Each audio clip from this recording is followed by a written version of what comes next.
بسم اللہ الرحمن الرحیم۔ سامعین کرام، آپ سن رہے ہیں عمران سیریز کا اردو ناول ہاٹ لائن، جس کے مصنف ہیں ارشاد الاثر جعفری، اور یہ اس سلسلے کی قسط نمبر 8 ہے۔ مجھے امید ہے آپ کو میری یہ کاوش پسند آ رہی ہوگی۔ آپ نے اگر ابھی تک میرا چینل کہانی گھر سبسکرائب نہیں کیا تو ابھی میرے چینل کو سبسکرائب کر کے بیل نوٹیفیکیشن آن کر لیجئے تاکہ آنے والی ہر نئی کہانی کی اطلاع بر وقت آپ تک پہنچ سکے۔ ان چاروں کو اٹھا کر وین میں ڈال دو، یہ عمران کے ساتھی ہیں، اپنے ہیڈ کوارٹر پہنچ کر ان سے حساب کتاب کرتے ہیں۔ کرنل ڈیوڈ نے تحکمانہ لہجے میں بلیکی سے کہا تو بلیکی نے اپنے آدمیوں کو حکم دیا، اور پھر چند منٹوں بعد یہ قافلہ واپس جا رہا تھا۔ راکسن، تمہارا رابطہ تھا جی پی 7 کے آدمی سے؟ کرنل شمون کو عمران اور کرنل فریدی کے بارے میں رپورٹ تو ملی ہوگی؟ کرنل ڈیوڈ نے راکسن سے پوچھا، جو جیپ کی پچھلی سیٹ پر بیٹھا ہوا تھا۔ یس باس، کرنل فریدی سٹار کالونی کی کوٹھی نمبر A52 میں تھا۔ کرنل شمون صاحب نے اس کوٹھی پر خود ریڈ کیا تھا اور کوٹھی مکمل طور پر تباہ ہو گئی تھی، جبکہ عمران اسٹیٹ کالونی کی کوٹھی نمبر B40 میں تھا۔ اس کوٹھی پر کرنل شمون کے ایک ماتحت نے ریڈ کیا۔ یہ کوٹھی بھی مکمل طور پر تباہ ہو گئی، لیکن دونوں کوٹھیوں سے یہ تصدیق نہیں ہو سکی کہ ان میں موجود افراد مارے گئے یا بچ گئے، جبکہ ان دو افراد کے ہیڈ کوارٹر میں داخل ہونے سے چند سیکنڈ پہلے کرنل شمون صاحب کے اسسٹنٹ کو اطلاع ملی تھی کہ اسٹیٹ کالونی کی کوٹھی نمبر 39 کی چھت پر ایک مشکوک حبشی کو دیکھا گیا ہے۔ اب مجھے یہ معلوم نہیں ہو سکا کہ کرنل صاحب کے اسسٹنٹ نے کرنل صاحب کو یہ اطلاع دی تھی یا نہیں، کیونکہ اس کے بعد حالات ہی خراب ہو گئے۔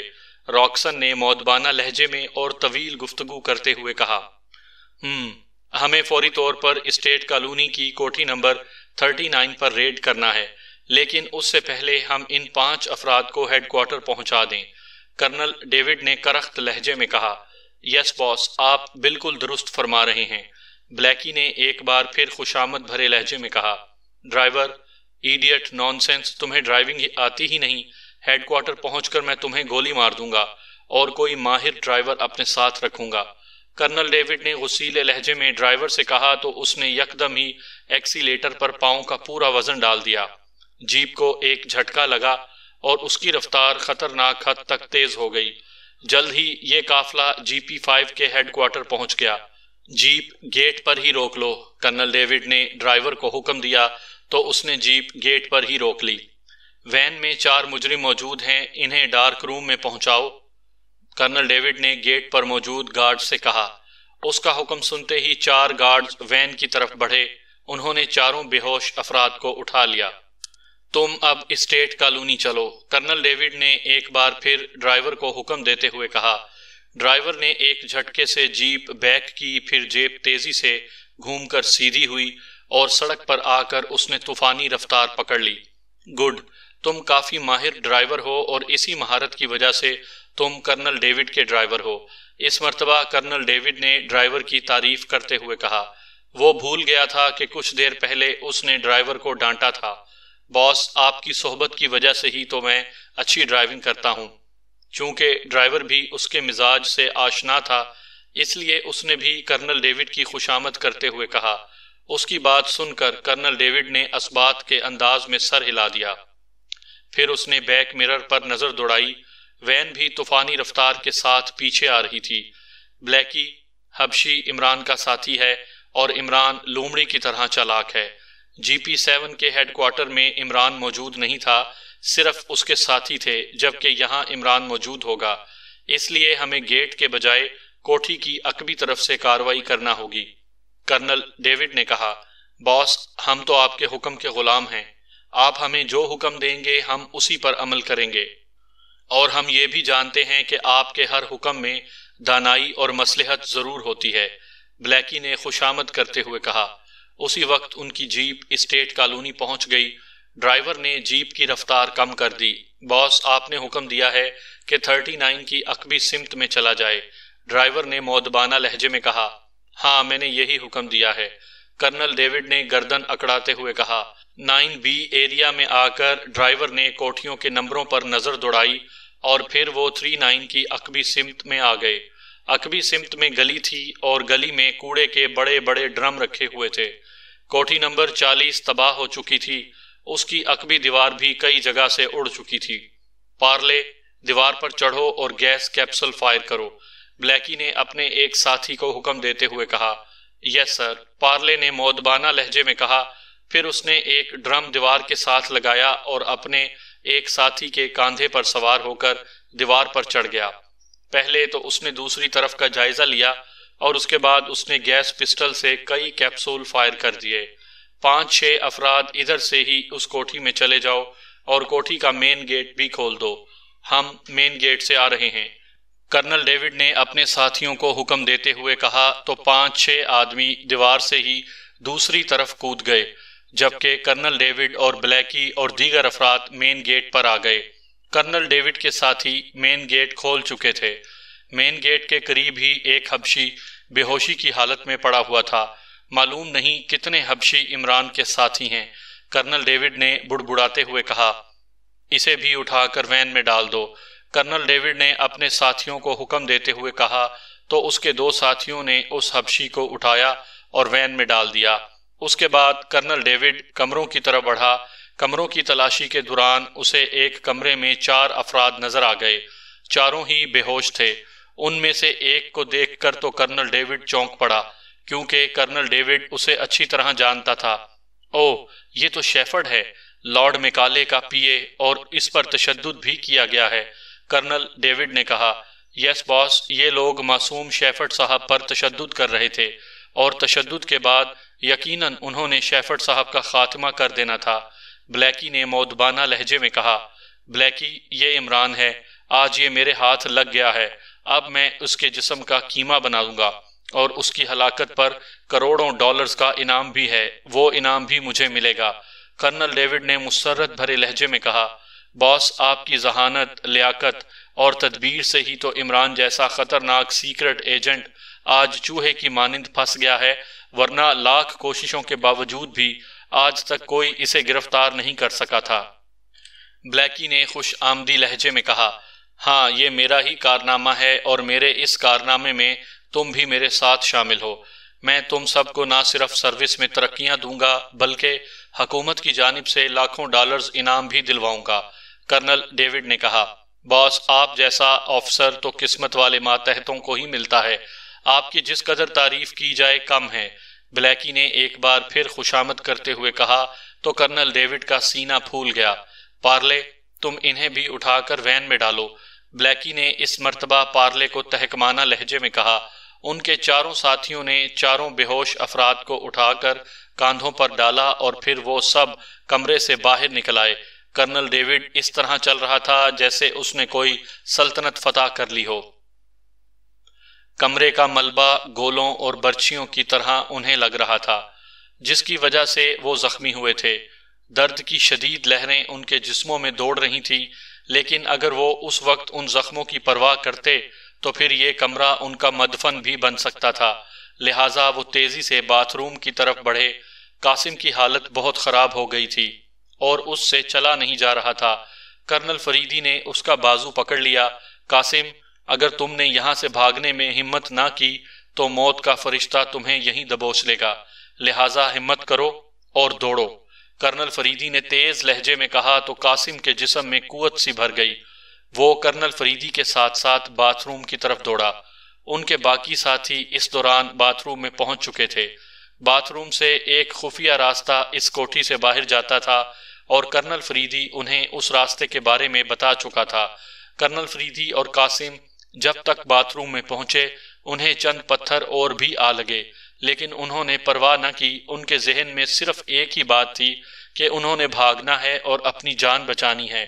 کیپٹن حمید اور باقی افراد باتھ روم میں خفیہ راستے کا دروازہ اوپن کر کے نیچے جاتی ہوئی سیڑھیاں پھلانگ رہے تھے۔ کرنل فریدی نے قاسم کا بازو پکڑے سیڑھیوں پر قدم رکھ دیا، پھر اس نے دیوار کے قریب ہی ایک جگہ ہاتھ مارا تو دروازہ غائب ہو گیا اور سپاٹ دیوار نظر آنے لگی۔ وہ سیڑھیاں اترنے لگے۔ دروازے کے غائب ہونے کی وجہ سے سیڑھیوں میں اندھیرا ہو گیا تھا۔ کرنل فریدی نے جیب میں سے اپنا سیل فون نکال کر اس کی ٹارچ روشن کر دی۔ سیڑھیوں کا اختتام سرنگ نما راستے پر ہوا۔ وہ اس راستے پر چلنے لگے۔ کچھ دیر تک چلتے رہنے کے بعد پھر سیڑھیاں آ گئیں اور وہ سیڑھیوں پر چڑھنے لگے۔ سیڑھیوں کے اختتام پر سپاٹ دیوار تھی اور یہاں بھی کیپٹن حمید نے دیوار پر مخصوص انداز میں ہاتھ پھیر کر دروازہ ظاہر کر لیا تھا۔ یہ دروازہ عبور کر کے وہ دوسری طرف آئے تو انہوں نے خود کو ایک وسیع و عریض کمرے میں پایا جو گندم کے گودام کے طور پر استعمال ہو رہا تھا۔ کمرے میں فرش سے چھت تک گندم کی بوریاں رکھی ہوئی تھی۔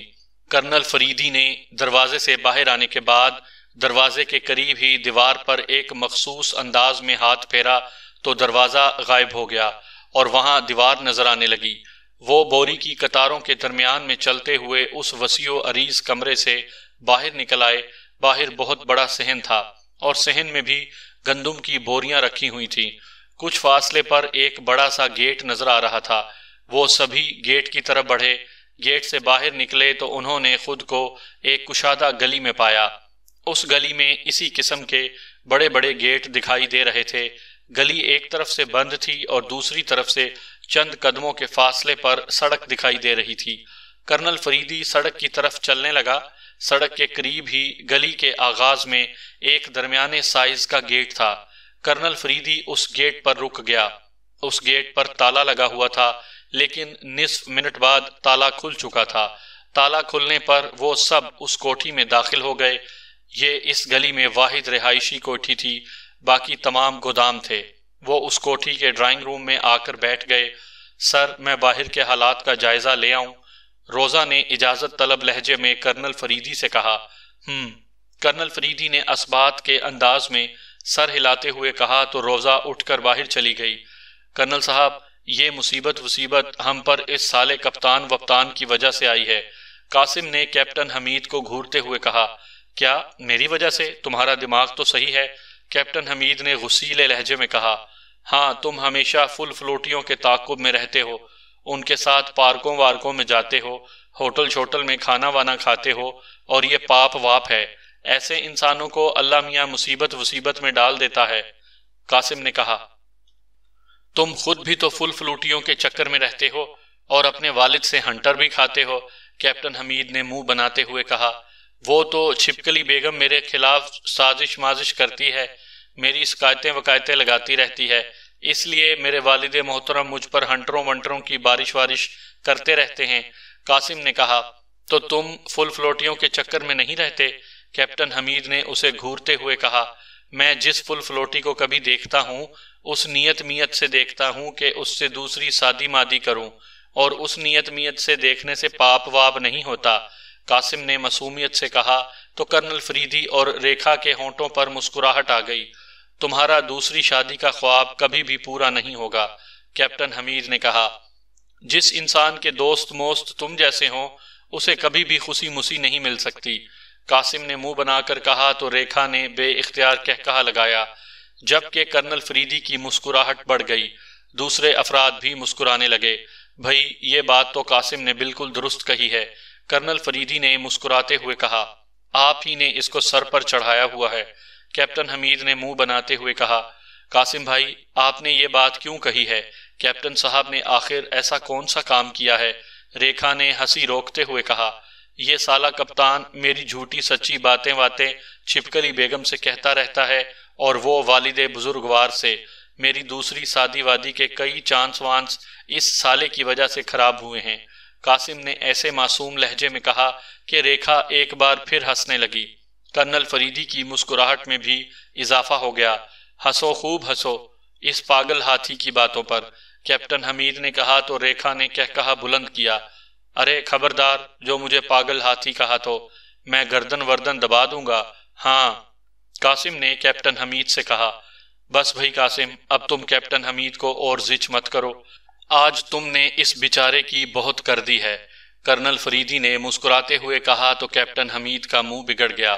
پھر اس سے پہلے کہ کوئی بات ہوتی کمرے کا دروازہ کھلا اور روزہ اندر داخل ہوئی۔ سر، وہ کوٹھی تو مکمل طور پر تباہ ہو گئی ہے، ایسا لگتا ہے جیسے وہاں آگ کا سیلاب آ گیا ہو، اگر وہاں ہم چند منٹ اور رہ جاتے تو ہماری ہڈیوں کا بھی سرما بن جانا تھا، روزہ نے سنجیدہ لہجے میں کہا۔ تو تم لوگوں کا کیا خیال ہے کہ انہوں نے ہمارے ساتھ رعایت کرنی ہے؟ کرنل فریدی نے کہا۔ فریدی بیٹے، میرا خیال ہے کہ اب ہمیں واپس اپنے اصل موضوع کی طرف آنا چاہیے۔ فضول باتوں میں ہم بہت سا وقت ضائع کر چکے ہیں۔ کافی دیر کی خاموشی کے بعد طارق صاحب نے کہا، انکل آپ کی بات بالکل درست ہے کہ وقت بہت ضائع ہو گیا ہے، لیکن مسئلہ یہ ہے کہ ابھی تک یہ بات واضح نہیں ہو رہی کہ یہ کارروائی کس نے کی ہے۔ میں ابھی تک اس بات میں الجھا ہوا ہوں۔ کرنل فریدی نے کہا، بیٹے میرا مشورہ تو یہی ہے کہ تم پاک ایشیا کے علی عمران کو فون کر لو، ہو سکتا ہے کہ ہمیں کوئی کام کی بات معلوم ہو ہی جائے۔ طارق صاحب نے مشورہ دیتے ہوئے کہا، وہ مسخرہ بھلا ہمیں کیا کام کی بات بتا سکتا ہے؟ کیپٹن حمید نے منہ بناتے ہوئے کہا، اے سالے کپتان، میں اپنے بارے میں تو تمہاری باتیں برداشت کر سکتا ہوں، مگر مریے خالہ جات کے بارے میں کوئی غلط ملت بات مت کرنا ورنہ زبان کاٹ دوں گا۔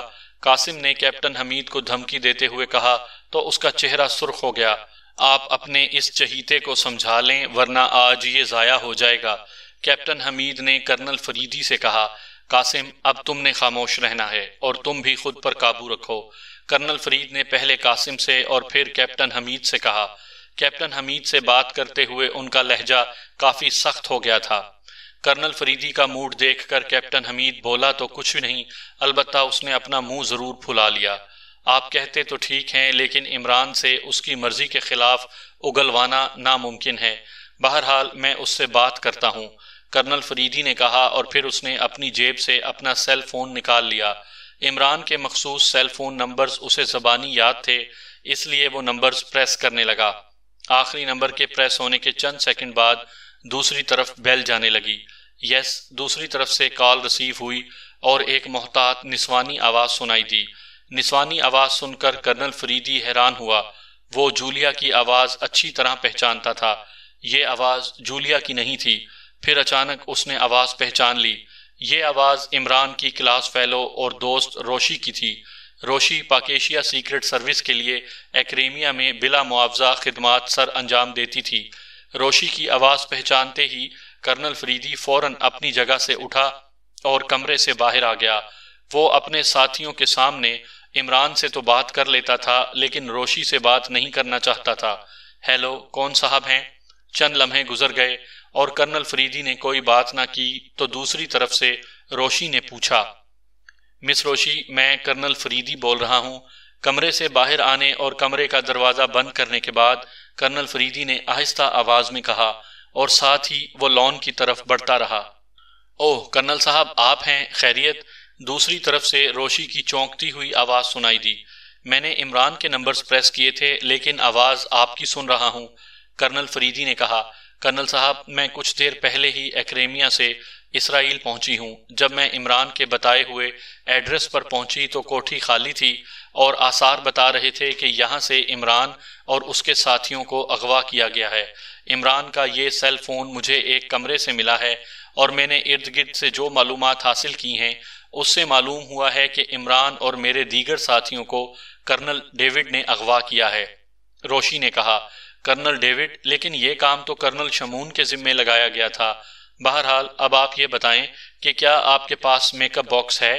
کرنل ڈیوڈ کا نام سن کر کرنل فریدی نے چونک کر کہا، جی ہاں کرنل صاحب، میں نے یہاں آتے ہی میک اپ کر لیا تھا۔ دوسری طرف سے روشی نے کہا، اوکے، تم سٹار کالونی میں آ جاؤ۔ اس کالونی میں گورڈان سٹریٹ کے نام سے ایک گلی ہے، اس گلی میں کوٹھی نمبر 1 میں ہم موجود ہیں۔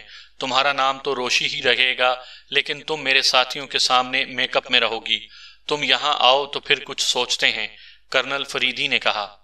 کرنل صاحب، آپ کے ساتھی میرے نام سے واقف ہی ہیں، لیکن شاید میری شکل سے واقف نہیں ہیں، اس لیے آپ کہہ رہے ہیں کہ میں آپ کے ساتھیوں کے سامنے اپنی اصلی شکل میں نہ آؤں، روشی نے کہا۔ جی ہاں، یہی بات ہے۔ ہم لوگ ایک دوسرے کے بارے میں جتنا کم سے کم جانیں اتنا ہی بہتر ہے، کرنل فریدی نے کہا۔ اوکے کرنل صاحب، میں کچھ ہی دیر میں آپ کے پاس پہنچ رہی ہوں، دوسری طرف سے روشی نے کہا، اور اس کے ساتھ ہی کال منقطع ہو گئی۔ کرنل فریدی نے سیل فون جیب میں رکھا اور کمرے میں واپس آ گیا۔ اب آپ ہم سے چھپ کر عمران سے باتیں کریں گے؟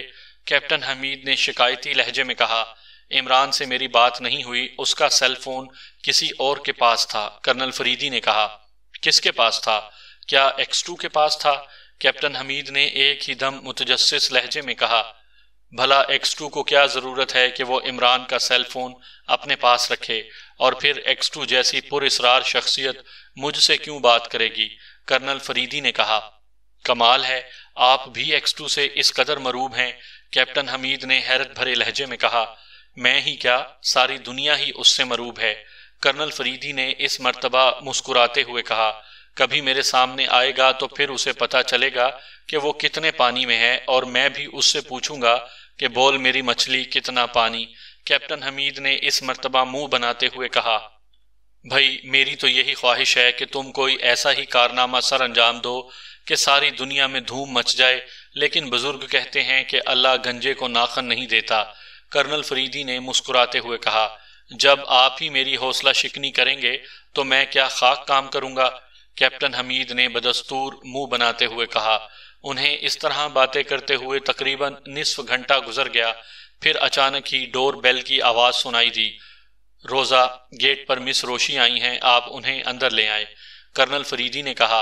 اوکے سر، روزہ نے کہا اور اٹھ کر کمرے سے باہر چلی گئی۔ چند لمحوں بعد وہ واپس آئی تو اس کے ساتھ ایک ایکریمی لڑکی بھی تھی۔ یہ روشی تھی اور ایکریمی میک اپ میں تھی۔ السلام علیکم، اس نے کمرے میں داخل ہوتے ہی بلند آواز میں سلام کیا۔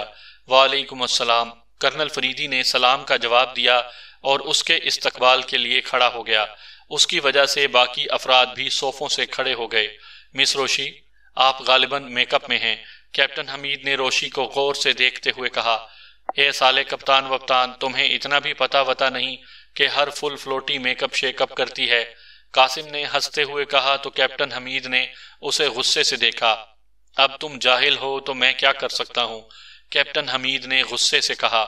میں مذاق کر رہا تھا، مجھے معلوم ہے کہ تم us make up shake up کی بات کر رہے ہو جس سے انسان کی شکل ہی بدل جاتی ہے۔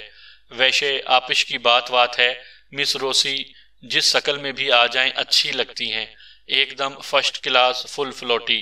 قاسم نے روشی کی طرف دیکھتے ہوئے کہا۔ قاسم بھائی، میری تو خواہش ہے کہ میری آپ سے شادی ہو جائے، روشی نے مسکراتے ہوئے کہا۔ شادی کی خواہش بھی ہے اور مجھے بھائی بھی کہتی ہو؟ قاسم نے شکایتی لہجے میں کہا۔ اس کی دو وجوہات ہیں، پہلی تو یہ ہے کہ شادی سے پہلے لڑکے بھائی ہی ہوتے ہیں، روشی نے کہا۔ اور دوسری وجہ کیا ہے مس روشی؟ ریکھا نے مسکراتے ہوئے پوچھا۔ وہ سب ہی قاسم کی باتوں سے محفوظ ہو رہے تھے۔ دوسری وجہ ہے سر عاصم، ان کے ہاتھ ہر وقت ایک ہنٹر ہوتا ہے جس سے وہ قاسم بھائی کو شڑاپ مارتے رہتے ہیں، کیونکہ انہیں مسز قاسم بہت عزیز ہیں۔ اب اگر میں نے قاسم بھائی سے شادی کر لی تو پھر ہو سکتا ہے کہ وہ مجھے بھی اس ہنٹر سے ماریں، اور مجھے گن سے ڈر نہیں لگتا، لیکن ہنٹر سے میں بہت ہی ڈرتی ہوں۔ کمر پر ایک بھی ہنٹر پڑ جائے تو کئی دنوں تک درد رہتا ہے۔ کیوں قاسم بھائی، میں ٹھیک کہہ رہی ہوں نا؟ روشی نے فقرے کے آخر میں قاسم کی طرف دیکھتے ہوئے کہا۔ مس روسی، تم بالکل ٹھیک کہہ رہی ہو، اللہ تعالیٰ ایسا ظالم باپ کسی کو بھی نہ دے جو نہ صرف اپنے اکلوتے بیٹے پر ہنٹر سے ظلم کرتا ہے بلکہ اس کی دوسری شادی میں بھی رکاوٹ ہے، قاسم نے گلوگیر آواز میں کہا، اور ساتھ ہی اس کا ہاتھ اپنی کمر پر بھی گیا۔ کمر پر ہاتھ رکھتے ہوئے اس نے سسکی بھری، جیسے اب بھی اس کی کمر دکھ رہی ہو۔ تمہارے غلط کاموں کی وجہ سے ہی سیٹھ عاصم تمہیں ہنٹر سے مارتے ہیں، کیپٹن حمید نے منہ بنا کر کہا۔ مجھ مظلوم کی دعا ہے اللہ تعالیٰ تمہیں سیٹھ عاصم جیسا والد بزرگوار عطا کرے۔ قاسم نے دعائیہ انداز میں ہاتھ بلند کرتے ہوئے معصوم سے لہجے میں کہا تو کیپٹن حمید کی شکل دیدنی ہو گئی، جبکہ روشی اور ریکھا اپنے کہکہے پر قابو نہ پا سکیں، اور تو اور روزہ جیسی سنجیدہ مزاج لڑکی کے چہرے پر بھی مسکراہٹ آ گئی۔ یہ دیکھ کر کیپٹن حمید یکدم ہی اٹھا اور قاسم کی طرف بڑھا۔ رک جاؤ حمید، کرنل فریدی نے انتہائی سخت لہجے میں کہا تو کیپٹن حمید فوراً رک گیا۔ تم لوگوں کی فضول باتوں کی وجہ سے بہت سا وقت ضائع ہو گیا ہے، جبکہ ہم یہاں ایک اہم مشن پر آئے ہیں، کرنل فریدی نے سنجیدہ لہجے میں کہا تو کیپٹن حمید منہ بنا کر واپس صوفے پر بیٹھ گیا۔ جی مس روشی، آپ عمران کے بارے میں کچھ بتا رہی تھیں، کرنل فریدی نے بدستور سنجیدہ لہجے میں کہا۔ کرنل صاحب، مجھے معلوم ہوا ہے کہ عمران اور دیگر ساتھی اسرائیل میں مشن پر آئے ہوئے ہیں، تو میں نے عمران سے بات کی اور میں اسرائیل آ گئی۔ عمران نے مجھے جو ایڈریس دیا تھا میں وہاں پہنچی تو کوٹھی خالی تھی اور آثار بتا رہے تھے کہ یہاں کے مکینوں کو اغوا کیا گیا ہے۔ میں نے ارد گرد سے معلومات حاصل کی تو معلوم ہوا کہ اس کوٹھی پر GP5 کی وین اور جیپ دیکھی گئی ہے اور جیپ میں کرنل ڈیوڈ خود موجود تھا۔ ایک کمرے سے مجھے عمران کا سیل فون بھی ملا اور میں ابھی سوچ ہی رہی تھی کہ کسی اور ساتھی سے رابطہ کرنے کی کوشش کروں کہ عمران کے سیل فون پر آپ کی کال آ گئی۔ روشی نے تفصیل سے گفتگو کرتے ہوئے کہا۔ اس طویل گفتگو میں اس نے یہ نہیں بتایا کہ وہ گمشدہ سائنسدانوں کا ایک کلو ملنے پر اسرائیل آئی ہے۔ یہ بات اس نے صرف عمران کو ہی بتانے کا فیصلہ کیا تھا۔ اس کے بعد عمران کی مرضی تھی کہ وہ جسے چاہتا بتا دیتا۔ علی عمران اور اس کے ساتھیوں کو کرنل ڈیوڈ اٹھا کر لے گیا ہے تو وہ لوگ اس وقت خطرے میں ہوں گے، طارق صاحب نے گفتگو میں حصہ لیتے ہوئے کہا۔ نہیں، عمران اور دیگر ساتھی کرنل ڈیوڈ کے لیے ترنے والا نہیں ہے۔ اگر اس نے ان پر ہاتھ ڈالا ہے تو نقصان بھی اٹھائے گا، روشی نے اعتماد بھرے لہجے میں کہا۔ یہ بات کرنل ڈیوڈ سے بڑھ کر بھلا کون جانتا ہے کہ عمران ان کے لیے انتہائی خطرناک ہے، اس لیے وہ جلد از جلد عمران کا خاتمہ کرنے کی کوشش کرے گا، کرنل فریدی نے کہا۔ پھر آپ کا یہ خیال ہے کہ ہمیں GP5 کے ہیڈ کوارٹر پر کارروائی کرنی چاہیے، روشی نے کہا۔ ہاں، اور یہ کارروائی بھی فوری ہونی چاہیے، کرنل فریدی نے کہا، اور اس کے ساتھ ہی وہ کھڑا ہو گیا۔ کرنل فریدی کو کھڑے ہوئے دیکھ کر اس کے ساتھی بھی اٹھنے لگے۔ صرف ہریش اور روزہ ہمارے ساتھ آئیں، باقی ابھی یہی رہیں، کرنل فریدی نے کہا۔ چونکہ اس نے یہ بات حتمی لہجے میں کہی تھی اس لیے کسی کو اعتراض کرنے کی جرت نہیں ہوئی۔ کرنل فریدی دیوار میں موجود ایک الماری کی طرف بڑھا۔ اس الماری میں میک اپ کا باکس، میڈیکل باکس، اسلحہ اور ان کی ضرورت کا دیگر تمام سامان موجود تھا۔ سائنس سیکیورٹی سسٹم کو جام کر دینے والی M مشین بھی الماری میں موجود تھی۔ انہوں نے اپنی ضرورت کا سامان اٹھا کر اپنی جیبوں میں منتقل کیا۔ پھر روشی، روزہ، ہریش اور کرنل فریدی کمرے سے باہر آ گئے۔ باہر لاؤنج میں کاریں کھڑی تھیں، ان کی چابیاں بھی اگنیشن میں موجود تھیں۔ ایک کار کی ڈرائیونگ سیٹ پر کرنل فریدی بیٹھ گیا، پچھلی سیٹ پر روزہ اور روشی بیٹھ گئیں، جبکہ ہریش گیٹ کھولنے کے لیے گیٹ کی طرف بڑھ گیا۔ پھر چند ہی لمحوں بعد کار سڑک پر آ گئی تھی۔ ہریش فرنٹ سیٹ پر بیٹھا تھا اور کار تیز رفتاری سے GP5 کے ہیڈ کوارٹر کی طرف بڑھتی چلی جا رہی تھی۔ تقریباً 10 منٹ کی ڈرائیونگ کے بعد وہ GP5 کے ہیڈ کوارٹر پہنچ گئے۔ پھر جیسے ہی ان کی نظریں سامنے اٹھیں وہ چاروں ہی بری طرح چونک پڑے۔